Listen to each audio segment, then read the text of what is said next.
Bueno, el nombre de esta ponencia, si te sentiste lastimada, te pido disculpas, que es sobre los pedidos de disculpas públicos tras los scratches de Varones Carnaval. El trabajo surge a partir del taller de investigación de discurso, género y medios a cargo de Germán Canale y Victoria Furtado en el 2020, y es el avance de una investigación que está en curso.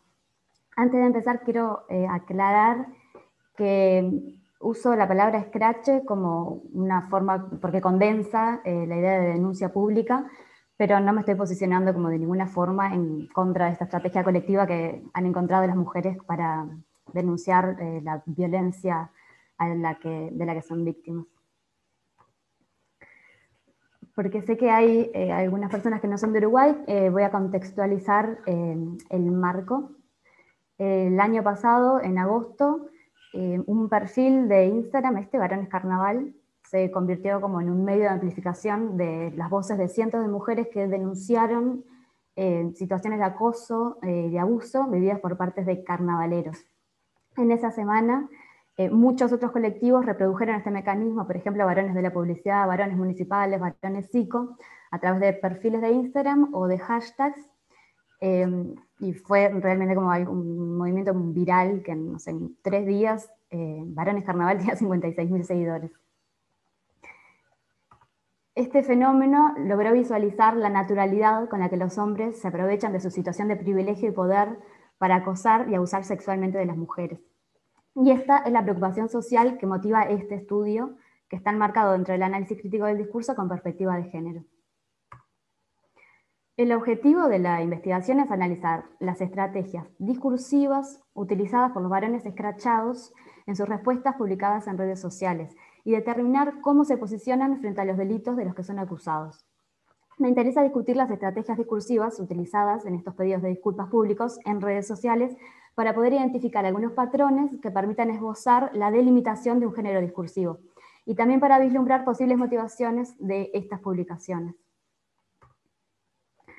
Hay como 2 conceptos teóricos que atraviesan el análisis, que voy a usar como bastante, que es la definición de estrategia de Wodak, que la voy a traducir, que es algo así como un plan de prácticas más o menos preciso y más o menos intencional adoptado para lograr un fin social, político, psicológico o lingüístico en particular. Y me parece importante hacer como énfasis en esto del más o menos intencional, porque no estoy diciendo que estas estrategias discursivas hayan sido usadas de esta forma intencionalmente, sino que en realidad, bueno, como porque las prácticas discursivas son culturales, seguramente ellos, como la forma en que se expresan y se disculparon, están atravesados por sujetos culturales también. Y el otro es el concepto de trabajo de imagen de Facework de Goffman, que propone que cuando la imagen se ve amenazada, por ejemplo, en el caso de estos varones escrachados, se van a poner en marcha procesos que permitan como salvar la imagen y corregir los efectos de la amenaza. Lakoff propone que pedir disculpas es de por sí, obviamente, algo amenazante para la imagen propia, pero que no pedir disculpas en tiempo y forma puede tener como consecuencias mucho más serias. Entonces podemos pensar que estos pedidos de disculpas públicos y algunas de las estrategias discursivas comunes pueden estar motivadas por la necesidad de salvar la imagen. Para el corpus, tomé las publicaciones en redes sociales como pedidos de disculpas públicos de los escrachados en Varones Carnaval. O sea, no tomé de ningún otro de pedidos de disculpas que hayan surgido después de los scratches en otros grupos, sino solamente en Varones Carnaval, y solamente las respuestas de individuos y no de colectivos, como por ejemplo Murgas, que también hubo. Así que como resultado final, a pesar de que fueron cientos de denuncias, solamente hay 4 piezas, 4 pedidos de disculpas de individuos hechos públicamente. Como una forma de acercarme al objeto de investigación y organizar el análisis, elaboré estas 2 preguntas para identificar algunas estrategias discursivas. ¿Cuáles son los topos y argumentativos expuestos para justificar los abusos? ¿Y de qué manera se modifica el estatus de verdad de lo expresado? ¿Cuáles estrategias de mitigación o de focalización se emplean? Dentro de los topos, Wodak propone que en la teoría de la argumentación, los topos se presentan como argumentos basados en premisas obligatorias.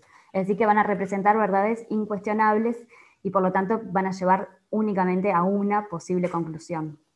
Yo identifiqué dos topos que pueden verse como estrategias que permiten justificar o restar responsabilidad por las acciones cometidas. Uno es el que le nominé habitus, que es que si los hombres son criados en nuestra cultura patriarcal, sus acciones abusivas serán naturales e inconscientes. Y el otro es el de aprendizaje, que en el contexto social actual los hombres están aprendiendo a no abusar de sus privilegios. Ahora voy a mostrarles cada uno. En esas 4 pedidos de disculpas hay 11 actualizaciones del tope de habitus. Los fragmentos donde se actualiza este topos pueden ser subdivididos según la representación que quienes se disculpan ponen de ellos mismos. Puede ser con el foco en lo aprendido y en las estructuras sociales, por ejemplo, esto de nos hemos criado y aprendimos a relacionarnos entre nosotros. Los que ponen el foco en prácticas inconscientes o sin intención, por ejemplo, mi convicción nunca fue haber forzado a nadie de forma consciente, que me parece interesante porque hay como una disociación del yo, ¿no? Que permite atribuir la responsabilidad de los abusos al yo inconsciente, que no puede responder por sus acciones, mientras que el yo consciente tiene buenas intenciones y valora, por ejemplo, el consentimiento. Y los otros son como otra categoría, la naturalización de las conductas por su condición de varones. Por ejemplo, esto, ¿no? Me vinculo con las mujeres como lo que soy, un varón. Soy un varón y los varones nos imponemos.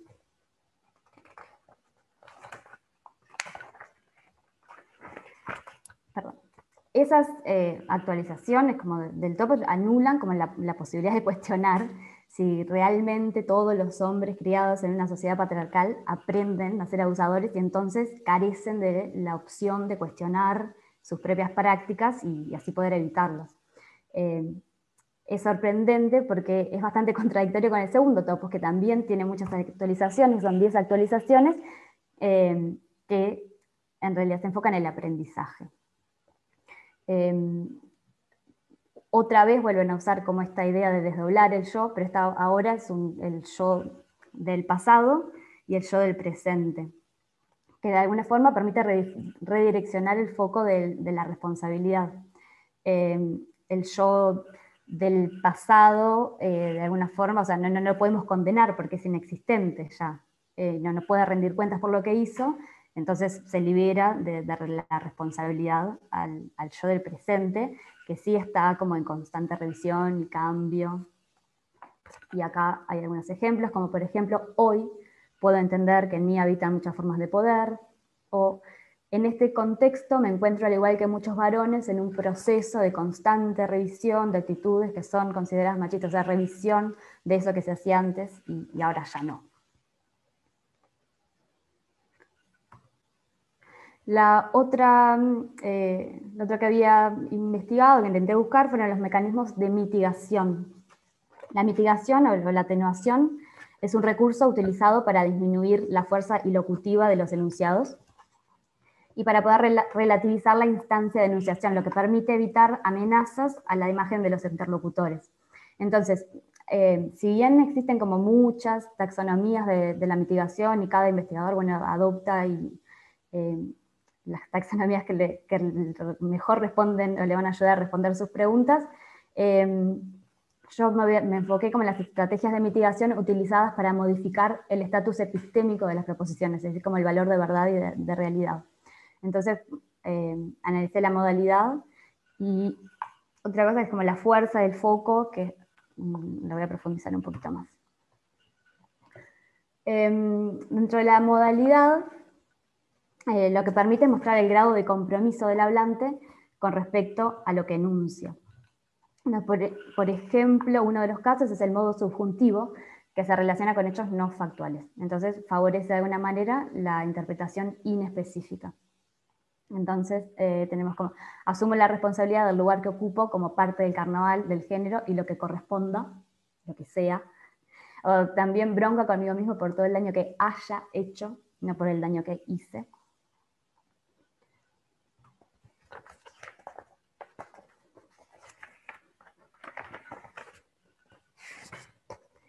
Y esto de la fuerza, el foco y la indefinición engloba como varios ejemplos, pero todos tienen algo en común, que es como esto de pasar el foco de sí mismo a un tercero, para atenuar la responsabilidad del que pide disculpas con respecto al hecho que generó la amenaza de la imagen. En este caso, por ejemplo, los acusados se disculpan por el resultado de sus actos, ¿no? Por lo que estos pueden haber generado en las mujeres o por cómo ellas lo perciban, pero no por los actos en sí. Entonces, si alguna mujer se sintió ofendida o violentada, o sea, no fue si yo ofendí, obviamente, o por actitudes que son consideradas machistas y no actitudes machistas. Y otra forma como de cambiar como el foco es ampliarlo. En realidad no sacarlo de un lugar a ponerlo en otro, sino como ampliarlo hasta que pierda definición. Entonces, vamos a ver que habla mucho como de cualquier actitud, alguna mujer, cualquier momento. Entonces el foco va perdiendo fuerza, se vuelve indefinido, entonces ya no es ni siquiera claro por qué están pidiendo disculpas, a quién le están pidiendo disculpas. Y esta estrategia es incluso más clara si analizamos las etiquetas que usan para hablar de los hechos de los que son acusados. Entonces van a decir, por ejemplo, alguna actitud, cualquier actitud, algún comportamiento, todas que son muy ajenas al campo semántico de los abusos sexuales, que es de lo que se los denuncia. Como observaciones finales, como les dije, esto es un avance de una investigación, entonces no tengo conclusiones aún, pero sí puedo pensar que los 4 textos analizados pertenecerían al género discursivo de la disculpa pública, porque presentan convenciones bastante fijas del uso del lenguaje asociado a esta situación social. Y teniendo en cuenta que una disculpa pública en realidad no está dirigida como a la víctima, ¿no?, sino que está dirigida a la sociedad, al público en general, el género discursivo está conformado por estas como tácticas de disculpas y de no disculpas, por ejemplo, como la excusa, la justificación, el cuidadoso etiquetado de la ofensa, la mitigación, pedir disculpas por el resultado de las acciones en vez de por las acciones en sí mismas. Y bueno, son todo técnicas como estrategias que fueron como identificadas en esos 4 textos. Y por otro lado, siguiendo a Caldas Curlat, si el discurso está constituido por los valores y actitudes de sus productores, las elecciones discursivas no solo reflejan estos valores y actitudes, sino que también los constituyen. Entonces, me gustaría reflexionar sobre que estos 4 varones no utilizaron sus publicaciones para asumir responsabilidades, para ayudar a deconstruir el sistema patriarcal de que son parte y, según como lo dijeron, víctimas, sino que, amparados en su condición de varones, de alguna forma, lo que hicieron fue reforzar la idea de que el abuso hacia las mujeres es algo natural e inconsciente. La idea, como para seguir desarrollando la investigación, es complejizar un poco más el análisis de imagen a la luz de los conceptos de imagen positiva y negativa propuestos por Levinson y Brown, analizar la fluctuación entre la primera persona del plural y del singular, cuando hablan de yo y cuando hablan de nosotros como colectivo de varones. También trabajar la intertextualidad, la cooptación, apropiación de discurso, ya que en todas las cartas se ve mucho como desdoblamiento, se toman como muchos como eslóganes, digamos, de los feminismos para marcarse, posicionarse como aliados. Y otra cosa que me parece muy importante, o curiosa al menos, y que quisiera investigar, es el silencio. Cómo luego de cientos de denuncias hay solamente 4 pedidos de disculpas. Entonces el silencio es abrumador y me parece que es muy significativo. Bueno, terminado por acá. Muchas gracias. Justo en la hora, muchas gracias por la presentación. Una cosa que olvidé comentar al comienzo es que durante las presentaciones pueden enviar sus preguntas por el chat y estas serán respondidas en el espacio abierto a preguntas que será abierto una vez terminen todas las presentaciones de esta mesa.